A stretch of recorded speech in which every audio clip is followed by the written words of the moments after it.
तुम्ही सांगू नाही शकत. तुम्ही राम मंदिर लुटणारे चोर कुठले लुटणारे आम्हाला सांगू नये. जाधव साहेब आपण चालू करा. भातकर साहेब खाली बसा. भातकर साहेब बसा खाली तुम्ही. खाली बसा. खाली बसा. आम्हाला सांगू नये. चला बसून घ्या. राम मंदिर बसून घ्या सगळे. चला नीट बोला. नीट बोला. नीट बोला.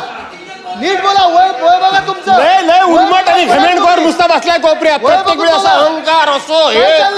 ज्यांना विरोधी पक्षनेता होण्याची भयंकर आस लागलेली आहे त्यांना या राज्याचे मदत पुनर्वसन 2 मिनिटं मदत पुनर्वसन मंत्री कोण आहे ठीक आहे. हे माहित नाहीये. तुम्हाला अधिकार कोणी दिला यांना बोलायचा? राम मंदिर कोण तुम्ही? जाधव साहेब आपण बोला. अरे राम मंदिराच्या चोऱ्या करणारे आहेत तुम्ही. बोलू नये. चंदा चोरा. ठीक आहे बसून घ्या. राज ठाकरेंनी सांगितलं होतं काय केलं होतंस ते. राज ठाकरेंनी सांगितलं होतं की त्यांच्याकडे गेला होता आणि राज ठाकरेंनी नितीन गडकरींना फोन केला. राज ठाकरेंनी मुलाखतीमध्ये सांगितलं होतं. कोणाला निष्ठा सांगताय तुम्ही?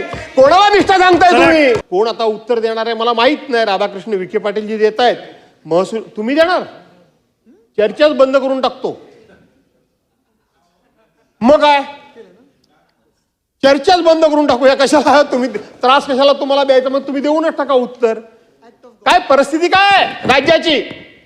महसूल मंत्री नसतील, पुनर्वसन मंत्री नसतील, राज्याचे 2 उपमुख्यमंत्री आहेत. मी मुख्यमंत्र्यांचं समजू शकतो आणि तुम्ही जर उत्तर म्हणजे तुमचा मी अवमान करू इच्छित नाही, पण शेवटी महाराष्ट्रावर एवढं मोठं संकट आलेलं असताना तुम्ही जर अशा पद्धतीनं केवळ चटावरचं श्राद्ध उरकावं अशा पद्धतीने एखाद्या राज्यमंत्र्याकडून जर आम्हाला उत्तर मिळणार असेल तर ही चर्चा कशाला करायची अध्यक्ष महोदय? चर्चेमध्ये काय राहिलंय अशा चर्चा करण्यामध्ये? सरकार काय गंभीर आहे? इतका निग्लिजन्स असणं काय योग्य असं मला वाटत नाही. मी या ठिकाणी कुठलंही राजकीय भाष्य करत नाही. पुनर्वसन मंत्री पुनर्वसन खातं कोणाकडे? राधाकृष्ण विखे पाटील साहेब. जाधव साहेब शासनाची बाजू मंत्री म्हणून ते मांडणारच आहेत ना. मग तर मला आता आपण पण जर असं म्हटलात तर मग माझं तोंडच बंद झालेलं बरं. काय त्याला अर्थच नाही. शासनाच्या बाजूने मंत्री अध्यक्ष महोदय कॅबिनेट मंत्री गेले कुठं? मंत्री महोदय कॅबिनेट मंत्री गेले कुठं? मंत्री महोदय राज्य शासनाच्या वतीने राज्याचा पुनर्वसन मदत व पुनर्वसन खात्याचा राज्यमंत्री म्हणून मी सरकारच्या वतीने उत्तर देणार आहे. त्यामुळे आपण कुठल्याही अशा पद्धतीचे प्रश्न उपस्थित करू नये. माननीय मंत्री महोदय हे आपत्ती व्यवस्थापनासाठी ज्या ठिकाणी घटना घडलेली आहे त्या ठिकाणी कालपासून त्या ठिकाणी आहे आणि गिरीश महाजन साहेब आणि म्हणून आपण त्यामुळे कुठल्या मंत्र्याने उत्तर द्यावं हे असा आग्रह आपण धरू शकत नाही. मंत्री महोदय जाधव साहेब आपण बोला. मी बोलतोय. प्रश्न नुसतं बोलायचंय बाकी काय आहे त्याच्यामध्ये? इतकं जर महाराष्ट्रावर आलेलं एवढं मोठं संकट असेल आणि त्या संकटाच्या बाबतीत सरकार जर इतक्या पद्धतीने आणि अशा बेजबाबदारपणे निर्दयपणे आणि उद्दामपणे आणि आमच्याकडे मेजॉरिटी म्हणून कसंही वागणार असेल तर ठीक आहे, नुसती चर्चा करूया, भाषणं करूया आणि विषय संपवून टाकूया अध्यक्ष महोदय. आणि म्हणून अध्यक्ष महोदय या ठिकाणी अध्यक्ष महोदय तुम्ही अध्यक्ष महोदय अत्यंत महत्वाच्या विषयावर बोलूया. कन्क्लूड होऊ द्या. झाल्यावर देतो तुम्हाला. अरे माझा पॉइंट बोलणार. वसई विरार अध्यक्ष महोदय अत्यंत महत्वाच्या विषयावर या ठिकाणी चर्चा चालू आहे. 2 कॅबिनेट मिनिस्टर सभागृहात उपस्थित आहेत. ज्या विषयावर चर्चा आहे त्या विषयाचे राज्यमंत्री सभागृहामध्ये उपस्थित आहेत. मदत पुनर्वसन खात्याचे राज्यमंत्री उपस्थित आहेत. अशा वेळेला ज्यांना विरोधी पक्षनेता होण्याची भयंकर आस लागलेली आहे त्यांना या राज्याचे मदत पुनर्वसन 2 मिनिटं मदत पुनर्वसन मंत्री कोण आहे हे माहित नाहीये. क्रमांक 1. आणि अशा वेळेला राज्य सरकार 2 मिनिटं मला पूर्ण करू द्या. राज्य सरकार संवेदनशील पद्धतीने चर्चेला उत्तर देत असताना सरकार बेताल आहे, उद्दाम आहे. अशा 2 मिनिटं अशा प्रकारची असंसदीय जाधव साहेब चालू करा आपण. एवढी अध्यक्ष महोदय इथे सत्ताधारी पक्षातून तुम्ही सांगू नाही शकत. कोण आहे? तुम्ही राम मंदिर लुटणारे. चोर कुठले? लुटणारे नाही मला सांगू नये. चला जाधव साहेब आपण चालू करा. भातखळकर साहेब खाली बसा. भातखळकर साहेब बसा खाली तुम्ही. खाली बसा, खाली बसा. मला सांगू नये. चला बसून घ्या. राम मंदिर बसून घ्या सगळे. चला तुम्हाला सगळे यायचंय. चला नीट बोला, नीट बोला, नीट बोला, नीट बोला. वय वय बघा तुमचं. लय लय उर्मट आणि घमेंडखोर नुसता बसलाय कोपऱ्यात. वय प्रत्येक वेळी असा अहंकार असो हे काय चाललंय? ठीक आहे. भातखळकर साहेब आपण बसा. जाधव साहेब आपण चालू करा.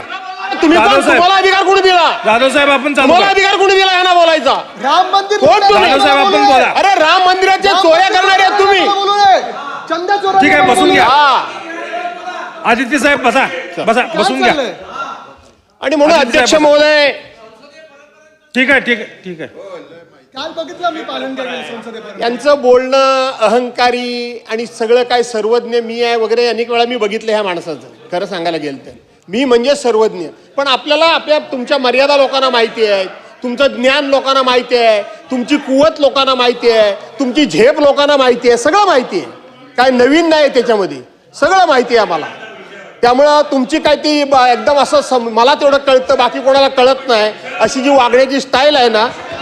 प्रश्न महाराष्ट्र. अरे राज ठाकरेंनी सांगितलं होतं काय केलं होतंस ते. राज ठाकरेंनी सांगितलं होतं की त्यांच्याकडे गेला होता आणि राज ठाकरेंनी नितीन गडकरींना फोन केला. राज ठाकरेंनी मुलाखतीमध्ये सांगितलं होतं. कोणाला निष्ठा सांगताय तुम्ही? कोणाला निष्ठा सांगताय तुम्ही? अरे तुम्हाला खाली- घेतलं ना खाली पक्षात बसून कुणी बोलू म्हणून? नका. मला काय शिकवतो भातखळकर तुम्ही? साहेब बसा. पक्ष बदलला चला. नाही. राज ठाकरेंनी नावानिशी सांगितलं होतं तुमचं.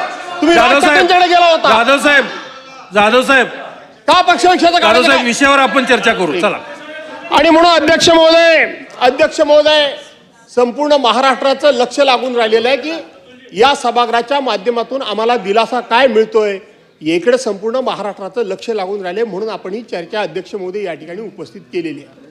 अध्यक्ष महोदय सरकारच्या वतीने सांगण्याची गरज आहे की आज ज्या ज्या ठिकाणी संपूर्णपणे रस्ते खचलेले आहेत, पूल तुटून पडलेले आहेत, त्या ठिकाणी आम्ही त्या ठिकाणची व्यवस्था उभी करण्याकरता कशा पद्धतीनं निधी उपलब्ध करतोय, आम्ही कशा पद्धतीनं या ठिकाणी आम्ही लोकांना दिलासा देतोय हे या चर्चेच्या माध्यमातून लोकांपर्यंत पोहोचलं पाहिजे. ही खरी आजच्या ह्या चर्चेची अपेक्षा आहे. अध्यक्ष महोदय आपण बघितलं त्या मानखुर्दमध्ये बिल्डिंग कोसळली आणि त्या बिल्डिंग खाली 6 माणसं अध्यक्ष महोदय दुर्दैवानं मृत पावलेली आहेत. आत्ताच सभागृहामध्ये इथं प्रश्न उपस्थित राहिला की पिंपरी चिंचवडमध्ये जो कचरा टाकला कचऱ्याचा ढीग झाला. त्या कचऱ्याचा ढीग एवढा मोठा प्रचंड झाला की बाजूला रहिवासी बिल्डिंग होती. अध्यक्ष महोदय तो कचऱ्याचा ढीग त्या रहिवासी बिल्डिंगवर कोसळला. 6 लोकांचे त्या ठिकाणी मृतदेह सापडलेत. खरं किती खोटं किती माहीत नाही पण ते अजून 23 लोक त्या ढिगाऱ्याखाली गाडली गेल्याची भीती त्या ठिकाणचे ग्रामस्थ 23 चला, लोक खाली बसून बोलू नका. 23 लोक गाडल्याची अध्यक्ष महोदय भीती हे तिथले ग्रामस्थ व्यक्त करतायत. आणि म्हणून तिथली वस्तुस्थिती खरी काय आहे ती सुद्धा या ठिकाणी सभागृहाच्या माध्यमातून महाराष्ट्राला भुजबळ साहेब कळली पाहिजे. ही आपली अनेक वर्षांची प्रथा आहे.